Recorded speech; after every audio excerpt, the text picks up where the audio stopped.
One positive about coronavirus is that a lot of people, especially men, are starting to step up and actually look at mental health and find ways to help other men and women to actually transform their lives. COVID has actually brought a lot of anxiety and depression into the world. And without these new people, these new catalysts, these new healers, we would be stuck and in trouble. Hi, welcome to the Secret Men's Business Podcast. This is Joey Buzzattle. And on today's show, we're going to be speaking to a person that's discovered, embraced, and is loving transformation and helping other people. Today, we're going to be speaking to John Foley. John, how are you? Great. How are you?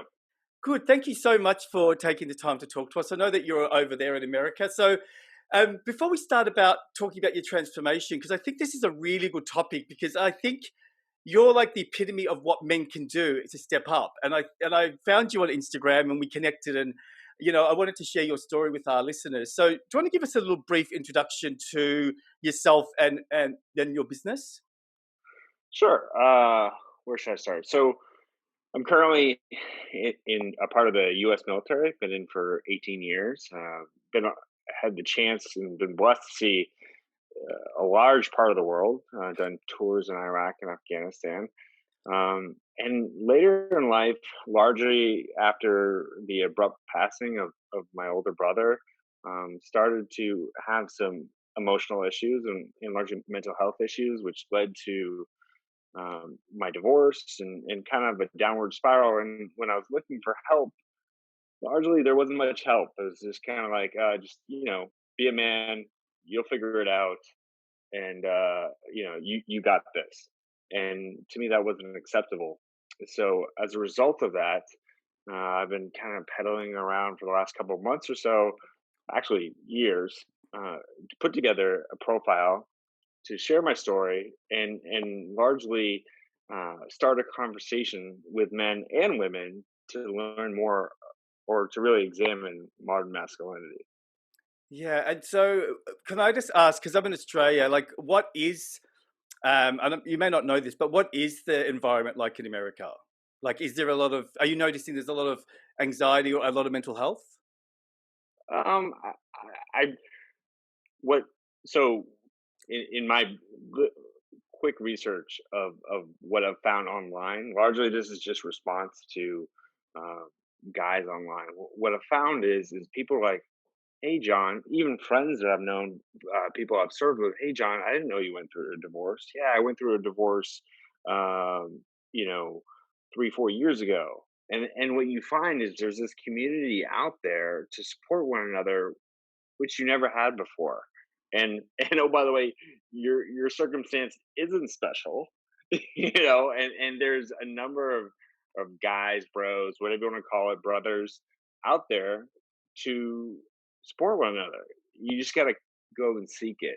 And I Mm. think that's one of the hardest things for guys to do.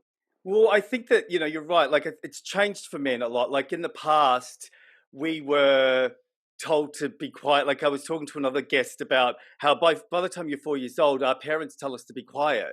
Like, or if you're quiet, if you're crying, stop crying, right? So do you mind Yeah, if I just ask you a question about going into the service and going overseas? Like, do you mind if I let's do? do it.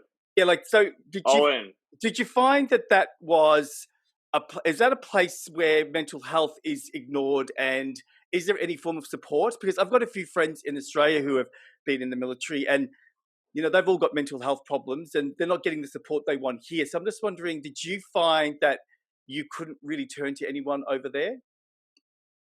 So it's interesting. It's an interesting question, and the answer to it's really nuanced. So I'm going to try to do my best. So what I found when I was in Iraq and Afghanistan, both for largely a period of a year, is that largely there people are there to do a mission, right? And there's a certain level of intimacy that you find with people when you're riding in convoys or you're doing these types of certain things, and that's normal. Everyone's there together. Everyone's doing it together. Everyone cries together. Everyone laughs together. It's a very tight knit group of men and women. The trouble that I had was, and I can't really speak for anyone else but myself. The trouble that I had is that coming back. So, in particularly Afghanistan, I was this singular guy having a singular mission, and there was a group of us that were in a team. And then I came back to the U.S. as an individual, but not only so I was kind of single and on a mission in Afghanistan. Now all of a sudden I'm a husband, I'm a father, now a father of two young kids, and all of a sudden, boom, on a dime, I got to switch back to that role. I'm like, and it was tough for a while. It was very tough, you know. Yeah. So I guess what you're offering is something that you feel like isn't available. I would have thought that there would have been something to support the guys and the women that go overseas, but it seems to be that it's quite a universal story that you go there, you do your mission, you're in a team, and then you come back and you just got to slip back. And it's sort of like this inbuilt belief that it's easy or you can do it. There's no real way to support you. So how did you cope with it? Like So, how did you adapt? so I mean, I think initially how I adapt was luckily at that time. Um, at that time, I had my family, and it's really tough for guys, especially guys that are trained to be in the military, and women to be in the military for that fact, to say you need help. And when I came back, it was like 2012. So, and that's when largely the PTSD movement within the military was just kind of, wasn't just starting, but I think we all have a long way to go in mental health. It's a resource, and Mm, with any resource, it costs money, and so largely for me at the time, because I didn't really know any better, I just dealt with it internally. So yeah. which is And not the best uh, thing to do. yeah, and how do you feel? That was 2012. How do you feel now? Do you feel like have you processed it, or is this whole experience of you starting sort of like a men's or like a therapy place that people can connect with you? Is that sort of helping? Yeah, so I mean, to really dive into story, so that was kind of like chapter one, and then 2 years later, in 2014, my older brother, who was reporting in Syria, was captured and killed, and ultimately beheaded by ISIS, and so Oh, sorry. that was a quite a traumatic experience, and so I think from the culmination of all those experiences led to me, having PTSD for one Right. reason or another.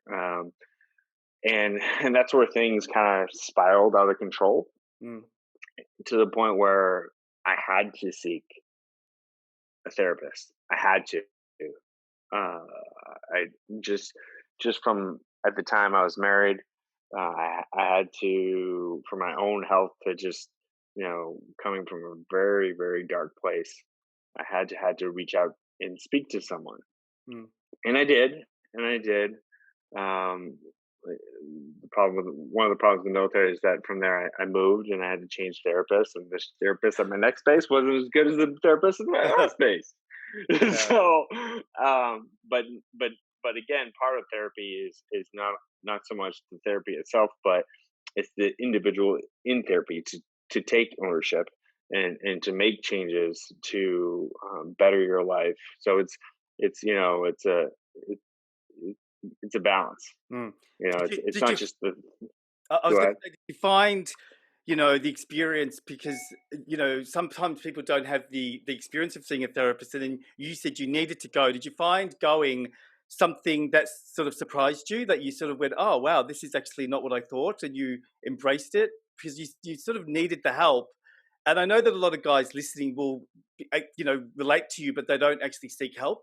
They might think that they can solve the problem themselves or it may go away. So I just wanted to ask you how you felt about going and how you felt about the experience. So I'm not gonna lie, like so I was in the end right now I was about 2 for 3, and and so finding a therapist is a lot like finding a girlfriend, right? It's not always a one and done. It's a trust building exercise, and somehow the therapist has to get you to trust them. Mm, That's one quotient of it. Two, you have to feel like they're competent, and it's worthwhile because at the end of the day, you're spending money, Yeah. you know. So it's kind of twofold. So it's not an easy experience, you know. You really No. have to put some thought and research into it. Yeah. So do you feel that are you over, is that part of your life over, or are you still in that process? Like, are you still in I'm therapy? definitely still in the process. Yeah, Yeah, that's 100%. good. Yeah, no, I'm owning it, and actually, part of that is kind of the fuel for the fire to keep going Yeah. and to keep highlighting some of these issues. Yeah. Um, because the main basis of this show, or this group, is about males and male suicide prevention, do you feel Mm. that some of the experiences that you witnessed in Afghanistan and going overseas, that you noticed that some of the men, or even yourself, had moments of actually thinking about suicide? Was that something that you know, or, You or, know, or was it kept underground and no one talks about it? like I can't talk about anyone else, Yeah. but I can talk about my experience. And my experience in Afghanistan or Iraq is probably career wise one of the best things that was so fulfilling. To be out there and managing these projects and working with these men and women. And so for me, being there, um, career wise was great. It was a strain on the family. I think when I came home was that was the hardest part for me. Right. And having that gap, because it's like, yes, at the time my ex-wife was at home and she was doing her thing, and I was doing my thing in Afghanistan. But what happened was is that you know you start to, especially over a period of a year, you start to live parallel lives, and then all of a sudden you come home to largely a person that you don't know, kids that you want to know but you don't, because kids have their own little traumas during that time too. Mm. I know my 4-year-old daughter, you know, wouldn't talk to me largely wouldn't talk to me during that year, as one of those things that she could control. Well, Dad, you're over there, so I'm going to punish you, and I'm not going to talk to you because I know you want to talk to me. Right. That stuff is hard too, even though that's just how a 4-year-old mind works. So it's tough. Yeah. So it sounds like you've done, or you've been through quite a lot. So do you want to tell us how you came about the name of your group or business, and like what does it mean to you, and just maybe refresh what you are seeking to do with people that connect with you? So I think really the big thing is like men's methodology. Um, how I came about that is largely my own methodology, like, which is probably horrible and not the example or template. But the idea is, if I, by having this conversation, by largely talking to men, and oh, by the way, the female perspective uh, is critical to having a holistic conversation to understand masculinity, but having that holistic conversation can add to a man's methodology and basically going through life, you Mm. know, and that's important. And if you need help, it's there. If you don't, that's fine. Here are some tools. Here are some resources. Because you can't force anyone to do No. anything. In fact, I can barely get myself to do something. Yeah. Well, you know, you sort of. I like your approach. You're very honest. You're vulnerable. A lot of people will connect with you. A lot of, this is an assumption, but a lot of therapists do sometimes, presume that they're better, or they presume that they know everything. Well, mm, sometimes you need to share your vulnerability with your client or with people around you, so they can relate to the fact that you're the same as them. And, people may look at you and think, oh, look at this stocky, well built, young guy. He's not going to have, well, you know what I mean? People do a lot of, I think people make assumptions about what people are feeling on the inside when people aren't talking. So you're right. We just need to have that dialogue. And the more that we invite men to talk, because I do agree with you that it's men and women, but I think that men are probably at more danger because men don't historically talk. Well, they don't talk in Australia, put it that way. I don't know about America, but no, the same here. Same yeah, here. they just don't talk. And so everything is pushed down. And so we do have a spike in suicide, and we do have a spike in domestic violence, and we do have a spike in depression and anxiety with males. And so it's sort of like there's been an awakening the last year or so. Like I do think Mhm. that coronavirus has been a positive thing. Like, have you seen any changes because of coronavirus? Like, have you noticed anything different with how people are communicating? Um, I do know a lot of my my friends are frustrated. I think if anything for me, you're exactly right. The suicide rate for men is 3 times higher than women. I think there are a number of reasons why that is. I think the first reason is that we take more risks and we don't take care of them ourselves, whether it's physically, spiritually. I think we have a huge deficit in comparison to women on that side. The other side is that I think men, especially in relationships, and this isn't just for the straight guys, but men put a lot of their emphasis into the relationship. I know when I was married, a lot a lot of the social calendar. I don't know, this might sound conservative or whatever, but a lot of it was kind of run through my ex, and so part of that epiphany when I got divorced, I lost 50% of my friends, and then oh my gosh, so who am I? And so I personally had to start reaching out. I personally had to start creating my own community again, and I think COVID has allowed me to reinforce that yes, I need to have my people and do the work for me, so that way, I can be ready for other relationships. Yeah, that's good. So going back to your name, men's methodology, do you want to what Yeah. run through some of the things that you feel, even though you said that they may be bad, run through some of the things that you feel are part of your inbuilt methodology for you. Like, how does John ground himself? So I mean, so how I ground myself is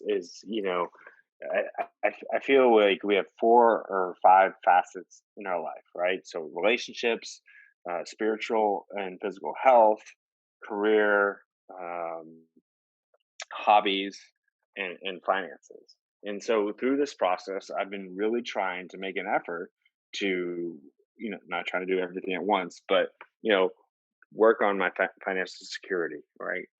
Build relationships with my son and daughter, strengthen the relationship with my girlfriend, um, find relationships, other male relationships. One of the issues I did have is like, because I'm constantly moving, it's hard to keep a group of guys. Well, with dating apps and whatnot, it's easy to meet a girl, Mm, right? But long term, that doesn't work because when you break up, guess what? The girl goes away. yeah. And so to have that foundation of solid, what I found solid male friendships is important. It's important to have that your essentially your band of brothers around you. Yeah. And And so so and, and how are you doing that now? Like, how are you meeting? Are you, because you're making an effort, are you just reaching out more? Is that how you're meeting? yeah, Yep. no, actually, actually, I was really blessed to come here to St. Louis, because it was actually pre-COVID. There's a meetup, and there's this they call it a League of Extraordinary Gentlemen, but essentially it's the men's group. And so through that, there are a bunch of different dudes, at different parts of their life. Some married, some single, some not. And we got together, and there's at first we met in person, and then we met online, and then from there you build friendships, and you kind of go out to the bar or whatever. That's how I did it. Now, I think most men, especially me 2 years ago, would cringe at that. Like, you're Yeah. gonna go to a men's group? I Ugh. know. Well, I agree. Like my secret men's business group is the same for me this year. Like, I've Right. made more friends this year than I've ever made in my whole life. Like, I and I bet. it's been all online. So it is quite surreal having these relationships with people you've never met yet. But It's true. I think everyone is craving it, don't you think?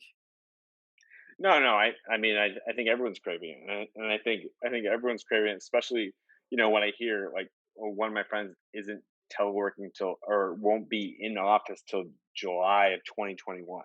Wow. you know, so this telework thing COVID or no COVID is here to stay.